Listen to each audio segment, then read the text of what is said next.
Buonasera, puntata di Friuli Economy dedicata al pre-vendemmiale su un'idea e anche la collaborazione di Paolo Valdesolo. Ci troviamo in una Bressana sopra un vigneto di Ramandolo, siamo in compagnia degli enotecnici Comelli alla mia sinistra. Buonasera Comelli. Buonasera a voi. E alla mia destra invece sempre l'enotecnico Lovo Matteo. Buonasera a tutti. Alla nostra destra potete vedere il Monte Bernadia con la sua chiesa, e invece alle nostre spalle, sempre con l'ausilio del tecnico Paolo Bassi, potrete vedere invece la località di Torlano. Allora, parliamo un po' di pre-vendemmiale 2017 e chiederei quindi a Comelli qual è l'andamento stagionale e lo stato sanitario delle uve fino ad oggi. Sì, l'annata si è caratterizzata per un anticipo di circa una settimana, 10 giorni sul germogliamento in primavera, e dalla gelata che un po' ha colpito tutto il Friuli, ma qua sul territorio di Ramandolo per fortuna ha fatto dei danni molto limitati, in particolare nei vigneti di fondovalle. Quindi l'uva di Ramandolo, diciamo, ha passato indenne questo evento atmosferico. Poi, Prego. Sì, poi l'annata è andata avanti, diciamo, con delle piogge abbastanza regolari, ma anche con dei buoni periodi, lunghi periodi di bel tempo, quindi a livello sanitario, fitosanitario, è stato più facile degli anni scorsi arrivare in pre-vendemmiale con uve assolutamente sane e con nessun problema appunto di attacchi fungini o comunque di parassiti. Viste queste premesse, Comelli, qual è la stima quantitativa della produzione delle uve in questa zona del Ramandolo? Diciamo che siamo nella media storica, quindi assolutamente dentro il disciplinare, che è di 80 quintali massimo di produzione, quindi penso che in media saremo sui 70-75 quintali quest'anno, con uve, come dicevo prima, assolutamente sane e adatte per l'appassimento, che poi i produttori di Ramandolo faranno dopo la raccolta. E in termini di qualità invece? Anche la qualità si prospetta ottima, le uve, il primo presupposto per fare un vino di qualità sono le uve sane, e quindi l'annata ci ha dato una mano, contiamo di fare un buon prodotto anche quest'anno. Bene, e parliamo invece di prezzi, un altro argomento interessante. Siamo sempre qui con l'enotecnico invece Lovo Matteo. Che cosa bisogna attendersi dai prezzi per il 2017? Ma fondamentalmente da un'annata caratterizzata comunque da un buon andamento qualitativo, senza dubbio i prezzi rimangono nella media. Comunque quantità ce n'è, abbiamo visto, condivido appunto i numeri dati anche da Paolo, senza dubbio prezzo medio di vendita di queste uve, diciamo che nella zona non c'è un grandissimo così storico di vendite, però un prezzo medio di uve che portano a vini che costano, quindi fondamentalmente l'1,50 € sicuramente, insomma, sul chilo di uva, ecco. E per quanto riguarda l'andamento qualitativo invece del vino? Per questa annata ovviamente. Chiaramente le premesse sono tutte buone, come detto. Da qui a quando poi raccoglieremo e andremo in appassimento passa ancora questo mese, quindi c'è un mese di tempo ancora che può determinare comunque la qualità poi del vino finito. Quali sono gli eventi positivi e quali quelli negativi che possono dare un ottimo vino oppure un vino di più bassa qualità in questo mese che manca Ma allora, essenzialmente, mancando un mese alla raccolta, grosso modo i trattamenti ce li siamo giocati tutti, di conseguenza non possiamo più intervenire in vigna come giusto che sia per il rispetto dei tempi di carenza. Quindi adesso è veramente un terno al lotto che dipenderà dal tempo, e sostanzialmente le piogge e quanto queste saranno abbondanti e frequenti. Se dovesse verificarsi un settembre, cosa che auspichiamo tutti, evidentemente positivo, senza grossi eventi piovosi, la qualità del vino finito, è chiaro, partendo da quella che è la qualità delle uve, sarà un ottimo vino. Anche con questo caldo, con Polifemo?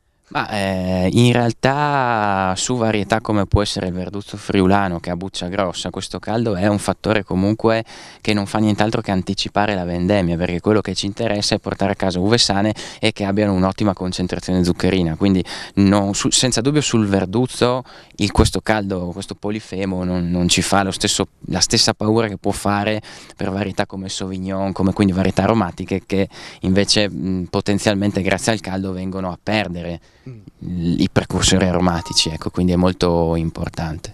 Ecco, abbiamo parlato di vendemmie e in questo anno 2017 siamo, come avevamo detto, in zona Ramandolo, ma questo riguarda tutta Italia, c'è stata una variazione della normativa per quello che riguarda i voucher. Questa variazione, soprattutto adesso che ci si prepara la vendemmia, fare una battuta sia con Comelli che con Lovo, inciderà negativamente o positivamente? Cioè farete più fatica a pagare, a reclutare le persone o sarà più semplice? Partiamo con Lovo e poi torniamo a Comelli. Ma allora essenzialmente si è arrivati a qualche mese fa in cui non c'erano neanche questi voucher, quindi c'era la preoccupazione cioè non si sapeva come in qualche modo regolamentare se non appunto con l'assunzione. Siamo ritornati dalle ferie con questa notizia positiva che i voucher erano reintrodotti. Si va pure con dei cambiamenti. Si va, infatti ci stavo arrivando, si va poi a vedere quelli che sono i cambiamenti apportati e detto personalmente, parlando per le piccole aziende, poi fondamentalmente trovo che le integrazioni che sono state fatte non servano a snellire l'utilizzo di questi voucher, ma anzi un po' ad appesantire fondamentalmente. Quindi era meglio prima? Allora, prima era comunque un sistema complicato, ma era un sistema alternativo al contratto.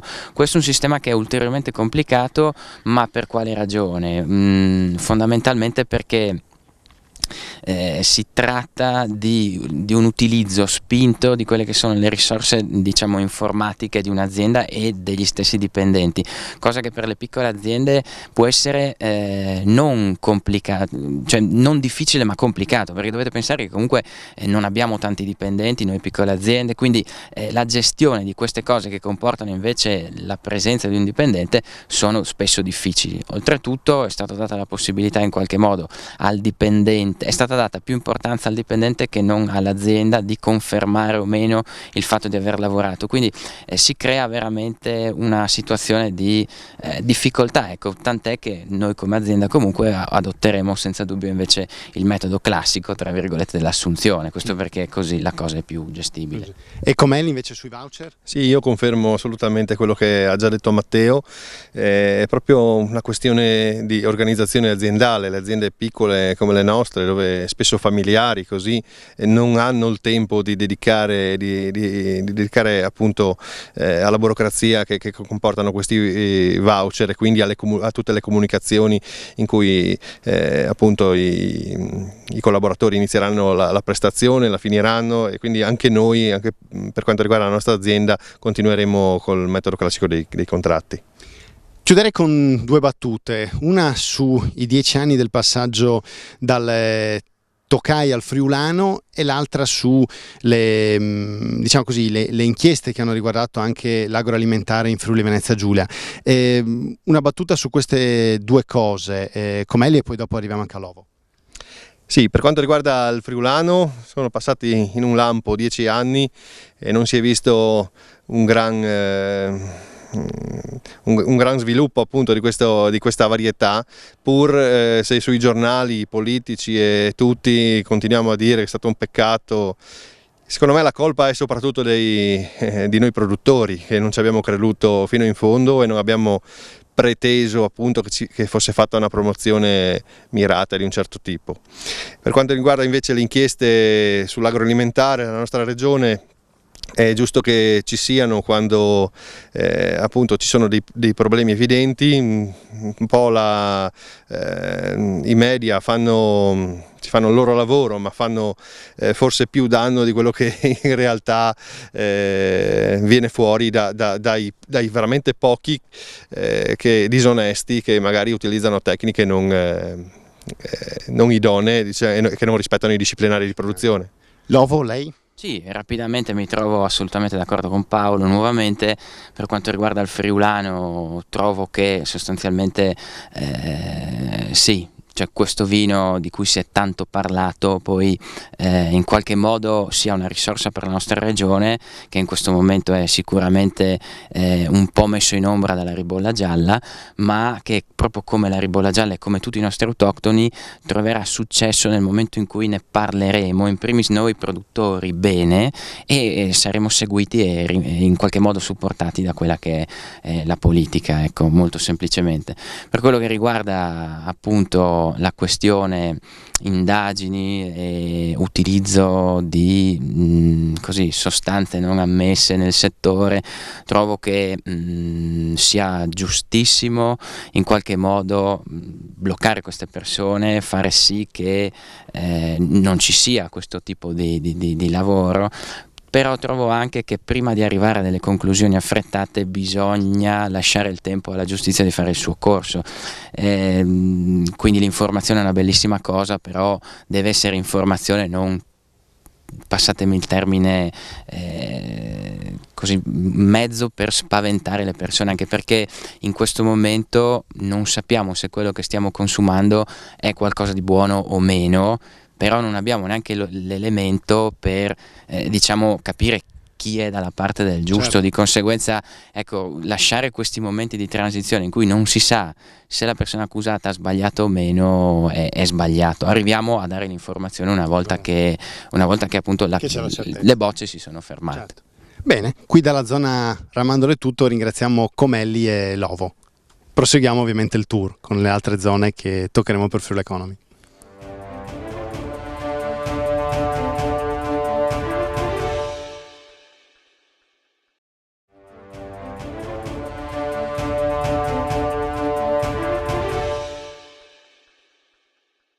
Siamo nel cuore dei Colli Orientali, qui a Friuli Economy, per continuare a parlare del vendemmiale e del pre-vendemmiale.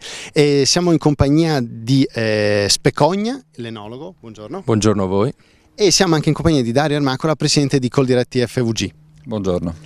Allora, vediamo un po' di fare il punto come abbiamo fatto prima nella zona del Ramandolo, sempre seguendo la traccia di Valdesolo. Allora, qual è stato l'andamento stagionale fino adesso?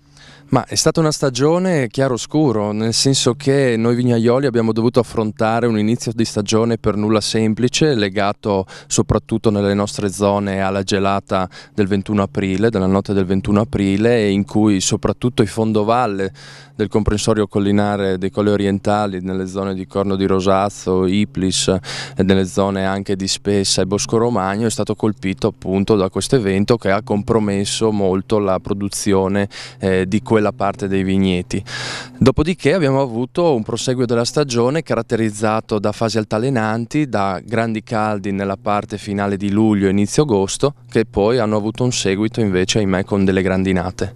Quindi possiamo parlare di una stagione con macchie di leopardo, dove in alcune zone si è piegato moltissimo appunto quindi queste problematiche, altre zone invece che ne sono state esenti hanno potuto invece godere, soprattutto nell'ultima fase di maturazione, quindi adesso da metà agosto in poi, di un clima molto favorevole per la maturazione delle uve, caratterizzato da ottime escursioni termiche, molto importanti per le qualità aromatiche, e anche da uno stato sanitario comunque interessante. Ecco, quello che ci dobbiamo attendere invece, Specogna, per quanto riguarda la stima della produzione, che cos'è in termini pratici? Come ho detto, questo dipende molto dalle zone, perché nelle zone più colpite si assiste anche ad una diminuzione che sfiora il 40-50% dei vigneti, delle produzioni del vigneto. Quali sono queste zone? Appunto quelle che hanno subito le gelate e nell'inizio di agosto anche delle grandinate, che poi in alcune zone l'una ha avuto anche il seguito dell'altra, e quindi in quei vigneti in alcuni territori si è sfiorato il 60% in meno. Altre zone invece che sono state immuni da queste cose sono caratterizzate da delle produzioni nella norma, con anche pesi medi degli acini e quindi dei grappoli maggiori rispetto all'anno scorso, che permetteranno comunque una buona resa. Quindi una stima nel complesso è difficile farla, probabilmente sarà leggermente inferiore. Comunque stiamo parlando di una stagione dove ogni zona ha le sue caratteristiche in tal senso.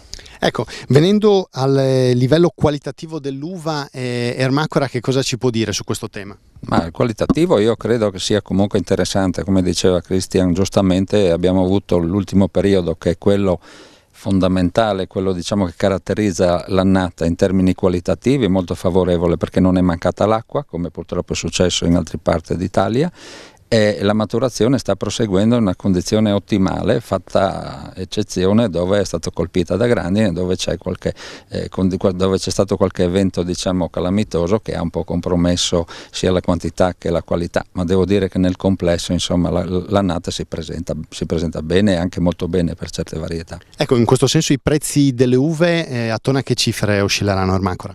Ma io credo che quest'anno ci sia una ripresa dei prezzi e anche abbastanza importante, significativa per alcune varietà, quelle più precoci, quelle che sono state colpite anche in misura maggiore dall'evento, dalla gelata diciamo di aprile, e quindi c'è un aumento dei prezzi che sfiora il 30-40%, perché appunto mancando il prodotto in qualche modo si riattiva un po' il mercato. E su quali cifre gireremo?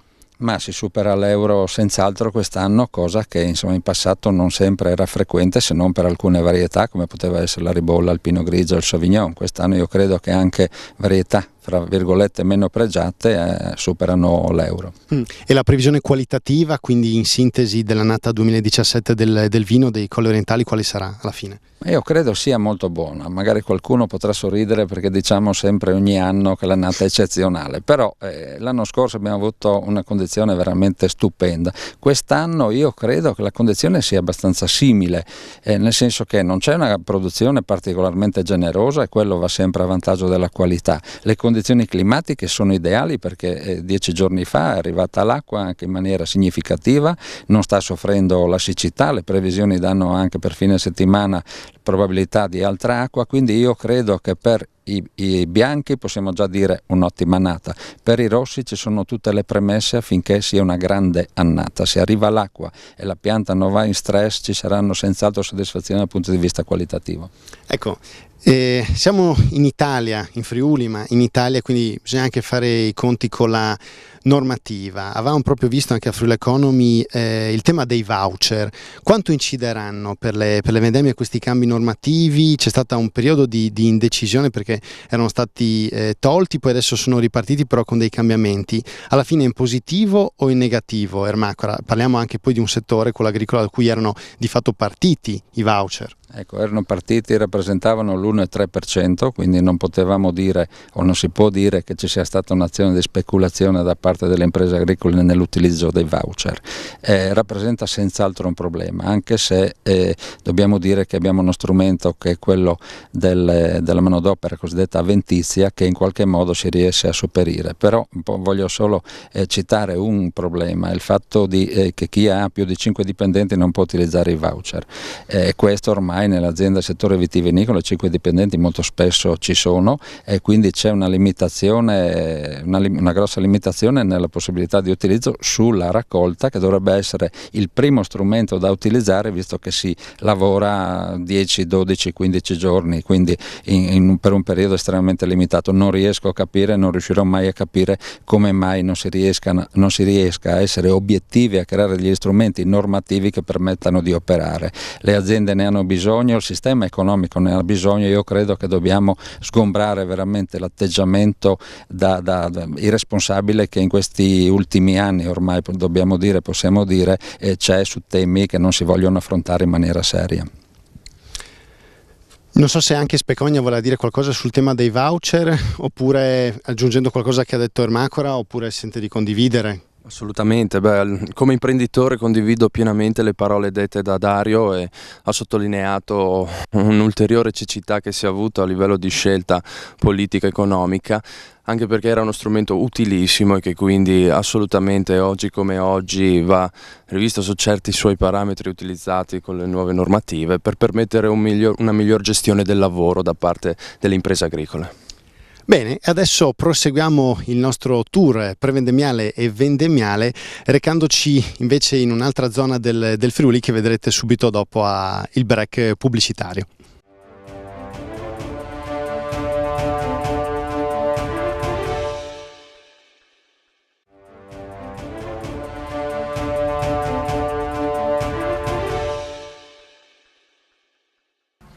Prosegue il tour, in questo caso vendemmiale di Friuli Economy. Ci troviamo nel cuore del Coglio Goriziano, come potete vedere alle spalle queste immagini bellissime. Ci troviamo poi nella tenuta di Felluga, qui in via Russiz, esattamente dove? A Russiz Superiore. Perfetto, benissimo. Allora, siamo qui in compagnia col presidente del settore vitivinicolo Roberto Felluga di Confagricoltura. Grazie per l'ospitalità. Grazie a voi di essere venuti a trovarci. E poi con il presidente del consorzio Robert Princic e il consorzio di questa zona stupenda del Coglio. Buonasera. Grazie, buonasera. Possiamo dire che si è aperta la stagione vendemmiale? Direi di sì, potrei anche dire che con oggi ufficialmente tutte le aziende hanno iniziato, o perlomeno la maggioranza. Qualcuno si è già mosso la scorsa settimana per alcune varietà, sulle varietà magari aromatiche come il Sauvignon o varietà precoci come il Pinot Grigio, quindi potrei dire che con oggi si inizia. Ecco, qual è stato l'andamento stagionale e quelle che sono anche la quantità e la qualità di questa annata 2017? Beh, è iniziato con un po' di preoccupazione, visto che comunque abbiamo iniziato proprio con delle brinate, quindi le parti più basse, per fortuna il Coglio è fondamentalmente collina, è esclusivamente collina, quindi soltanto qualche piccola zona ha subito danni, quindi in percentuali diverse a seconda un po' anche della varietà e della tipologia.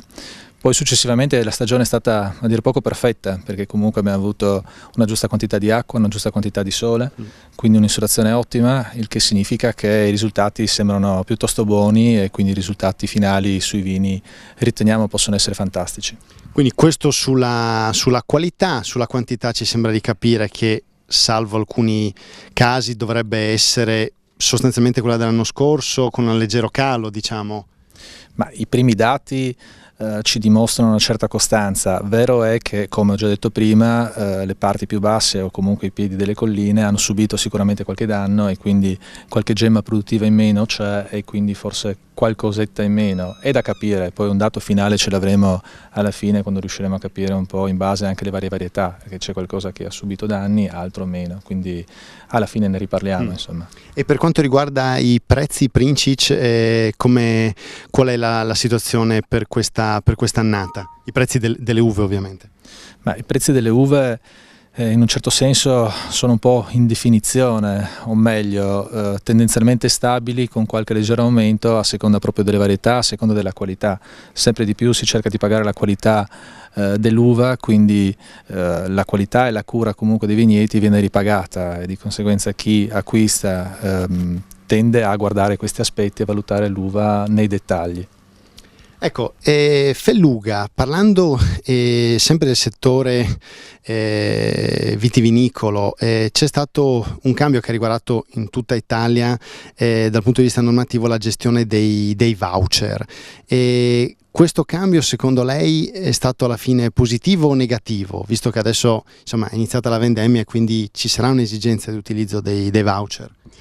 È negativo perché sono stati depotenziati ed erano un bellissimo strumento in agricoltura che è stato poi allargato anche ad altri settori. In agricoltura non è mai stata fatta speculazione, quindi dovevano rimanere per l'agricoltura così come erano stati concepiti. E per quanto riguarda invece un altro tema, dico solo la parola, Tokai, qual è il suo giudizio alla fine a 10 anni dalla scomparsa di questo importante marchio e dalla nascita, dallo sviluppo del friulano?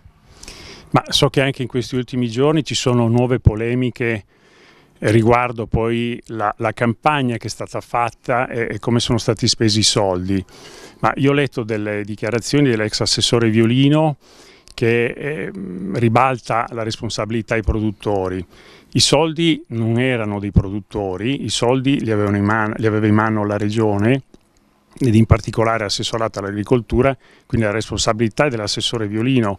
Dice che il mondo produttivo non era unito sulla DOC Friuli, non sulla promozione del Tokai friulano, del friulano, e quindi insomma queste sono solamente delle scuse.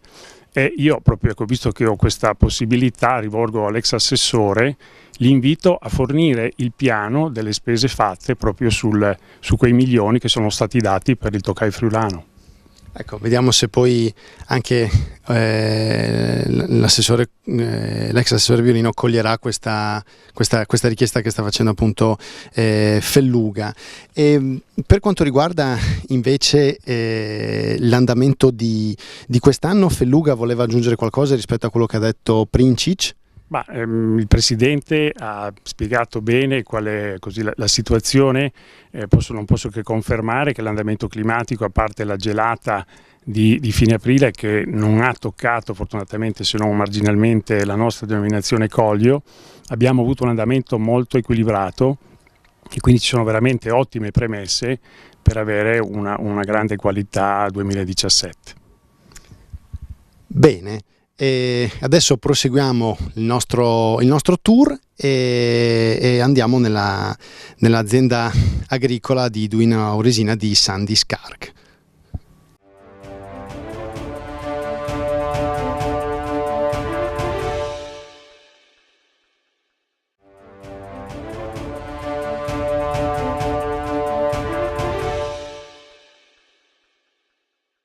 Si conclude qui nel Carso il nostro tour sul prevendemmiale e vendemmiale su questa puntata in collaborazione anche con l'enologo Paolo Valdesolo. Ci troviamo in questo bellissimo luogo, poi anche con le immagini di Paolo Bassi vedrete quello che stiamo vedendo noi. Allora, siamo in compagnia qua di Saverio Di Giacomo, che è un enotecnico della zona del Carso Goriziano. Buonasera Di Giacomo. Buonasera. E poi a fare il nome di casa per il Carso Triestino Sandy Scherk dell'azienda Scherk. Buonasera Scherk. Buonasera a tutti. Bene, allora partiamo per dovere di ospitalità da Di Giacomo e quindi proviamo a vedere dal punto di vista di quest'annata l'andamento stagionale per quanto riguarda il Carso Goriziano. Sì, diciamo che l'annata era anche partita bene, poi abbiamo avuto intorno al 20-22 di aprile una gelata che ha colpito in parte alcuni vigneti magari un po' più sensibili. Diciamo che comunque questa gelata ha toccato solo piccole aree del Carso, appunto della zona di Gorizia. L'annata in generale è andata bene anche perché dal punto di vista diciamo delle malattie non ci sono stati grossi problemi, le piogge sono state poche però distribuite direi in maniera ottimale, per cui alla fine siamo riusciti a portare le uve a un buon grado di maturazione. Diciamo che quello che ci ha sorpreso è questo notevole anticipo rispetto a quello che potevamo pensare e soprattutto. Quindi voi siete partiti? Noi siamo partiti proprio in questi giorni. Perché oggi doveva essere appunto la prevendemmiale, invece di fatto è la vendemmiale e non siete i primi. No, non siamo i primi. Diciamo ecco, ci ha sorpreso questo anticipo e ci ha sorpreso un po' anche diciamo il calo in quantità delle uve che posso... Di che percentuale? Ma in alcuni punti arriviamo anche a un 55-60% in meno rispetto all'anno scorso, quindi sono cali importanti che alla fine dovranno essere considerati nel prezzo. Ci viene da pensare. I prezzi come saranno? I prezzi delle uve intendo rispetto all'anno scorso? Ma diciamo che il mercato delle uve sul Carso è veramente ristretto. Credo che si possa in questo momento il prezzo delle uve si possa stimare per chi ne ha qualcosa da vendere intorno all'euro,20 all'euro,30 al chilo, sono prezzi piuttosto alti. Rispetto all'anno scorso è un più quanto? Più 10, più 20? Ma no, rispetto all'anno scorso potrebbe essere un 10% in più, però i prezzi sono un po' sempre molto più alti rispetto ad altre zone, insomma. Ecco. E giusto sul livello invece qualitativo dell'uva e invece poi anche del vino dell'annata 2017, ci può dire qualcosa Di Giacomo? Ma diciamo dal punto di vista delle uve sicuramente i dati sono confortanti, ci sono delle gradazioni buone, anche importanti in alcuni casi, con delle acidità equilibrate.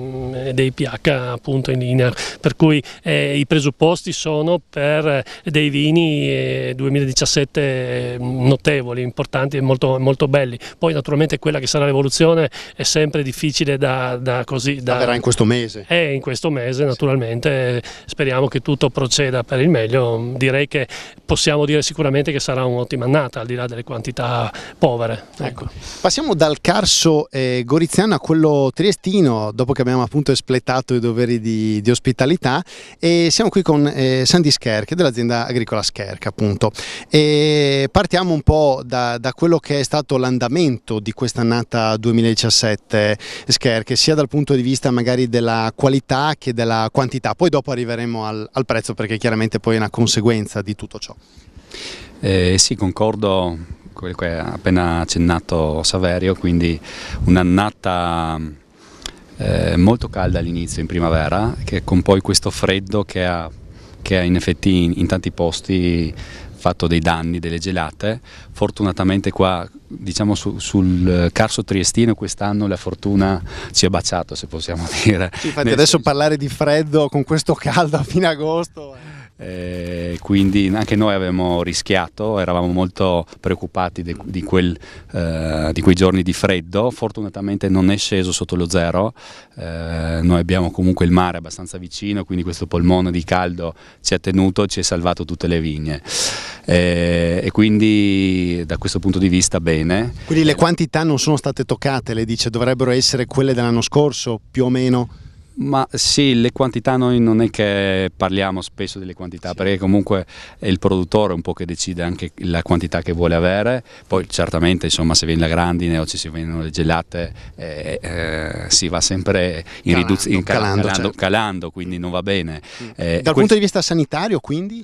No, un'annata ottima, perché è molto calda, dove c'erano anche delle piogge abbastanza regolari, tranne il periodo i primi giorni di agosto, che ha fatto quel caldo, dove l'acqua fortunatamente non mancava, però le viti proprio soffrivano quelle 2 settimane di caldo. Ecco, lì c'era una piccola sofferenza, quindi la vendemmia, che noi la pensavamo abbastanza anticipata, un po' si è fermata la vite, quindi sarà anticipata, ma non di tanto quanto pensavamo. Dal punto di vista dei prezzi e poi dopo della qualità delle uve, quali sono le previsioni, Scherk? No, la qualità, quindi insomma, finché non è cantina non si può mai dire, quindi, però si prospetta una vendemmia ottima un po' in tutte le varietà, proprio perché la sanità delle vigne quest'anno era ottima, e quindi non c'era oidio, non c'era peronospora, quindi si sono fatti pochissimi trattamenti, le uve sono veramente belle, l'equilibrio c'è, l'uva è giusta, quella che l'abbiamo un po' programmata con le potature. Sui prezzi? Ma i prezzi qua non parliamo mai di prezzi, perché nessuno vende l'uva sul Carso, quindi è difficile parlare di prezzi. Ognuno produce la uva che poi vinifica e vende le bottiglie, però non c'è questo mercato dell'acquisto dell'uva come c'è forse in altri territori, forse perché siamo piccoli, ognuno quello che fa se lo tiene per sé. Bene, non so se c'erano altre cose da aggiungere, vedo... Non mi viene in mente niente di più di quello che sì, insieme abbiamo un po' così detto. Ribadisco, credo che sarà sicuramente una delle annate più belle, al di là, ripeto, di quelle che potrebbero essere questi cali che già stiamo verificando, insomma, in vigneto. Ecco. Non so se anche Scherk aveva qualcosa, siamo a posto così? Oh, no, insomma, si prospetta un'ottima annata, speriamo, anzi oggi aspettavamo questa pioggia che probabilmente non viene, e quindi anche noi nei prossimi giorni penseremo, insomma, di cominciare pian pianino con le prime varietà come Pinot Grigio all'inizio della vendemmia.